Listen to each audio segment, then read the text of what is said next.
श्री स्वामी समर्थ आपल्याच्या या व्हिडिओमध्ये आपल्या सर्वांचे मनापासून स्वागत।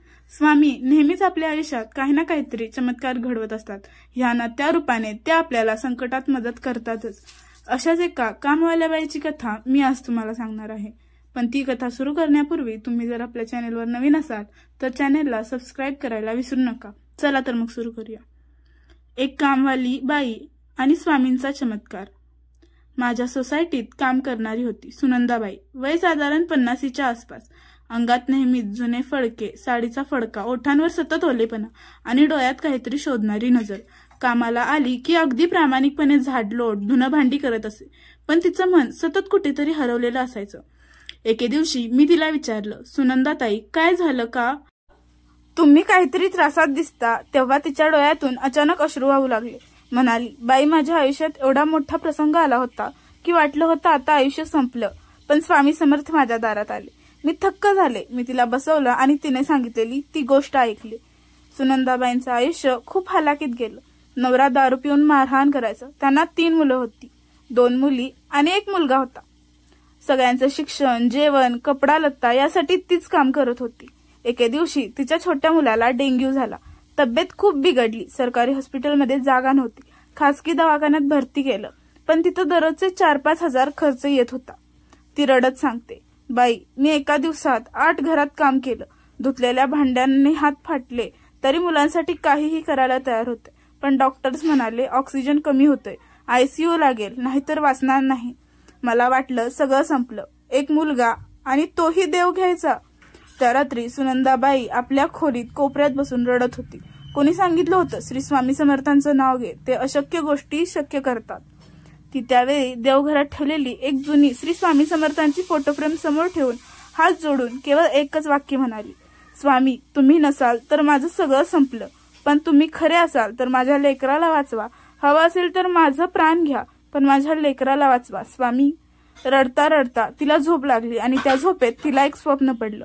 एक मठ, धुरकट वातावरण आणि त्या मठात एक तेजस्वी वृद्ध पुरुष, भगव्या वस्त्रात, डोक्यावर फेटा, डोळ्यात आग। ते म्हणाले, म्हणशील तसं केलं, लेकराला वाचवेल, चिंता करू नकोस। झोपेतून उठल्यावर तिचं मन हलकं झालं। दुसऱ्या दिवशी हॉस्पिटलमध्ये गेल्यावर डॉक्टर्स म्हणाले, काहीतरी चमत्कार झाल्यासारखं वाटतंय, त्याची प्रकृती स्थिर होतीये, आता ICUची गरज नाही, औषधांचा प्रतिसाद देतोय तो। ती म्हणते, बाई डॉक्टरला वाटलं ही मेडिकल गोष्ट होती, पण मला माहिती होतं ते माझे स्वामी समर्थ होते। त्यांनीच माझ्या लेकराला वाचवलं। तिचं त्यानंतरचं संपूर्ण आयुष्यच पालटून गेलं। सुनंदाबाई दर गुरुवारी स्वामी समर्थ मंदिरात जायला लागली। तिने आपली एक पगाराची रक्कम दर महिन्याला स्वामींना ठेवली। तिच्या मुलांनी शिक्षण घेतलं, नोकरी मिळाली, घराचं एक छोटंसं रिनोव्हेशन झालं, नवऱ्याचं दारू प्यायचं प्रमाणही थांबलं। ती सांगते, स्वामी आले आणि सगळं बदललं। बाई घरात सुख आलं आणि आता रोजच्या अन्नात 1 कण मी स्वामींना अर्पण करूनच खाते, कारण ते माझे देव नाही, ते माझ्या लेकराचे जीवनदाता आहेत। ही गोष्ट ऐकून मी सुन्न झाले होते। एका कामवाल्या बाईच्या आयुष्यात असा दिव्य अनुभव। स्वामी समर्थ खरंच कोण आहेत हे सांगायला काही ग्रंथ, प्रवचन किंवा विद्वान नकोत, अशा अनुभवांनीच ते प्रकट होतात। याच कथेवर आधारलेली एक ओवी म्हणजे, काय सांगावे समर्थत्व, लंघुनी जाई प्रारब्ध, पावलो तोची दैवत श्री स्वामी समर्थ। या ओवीचा अर्थ असा की या ओवीची सुरुवातच अशा शब्दांनी होते की जिथे मानवी भाषा थिट्टेपणाची जाणीव करून देते। काय सांगावं म्हणजे शब्द हरवतात। स्वामी समर्थांचं समर्थत्व म्हणजे त्यांची अद्वितीय शक्ती, अपरंपार सामर्थ्य, त्यांच्या कृपेची सीमा ती शब्दात मावणारी नाहीच। हा फक्त अनुभव सांगण्याचा नसून अनुभवण्याचा आहे।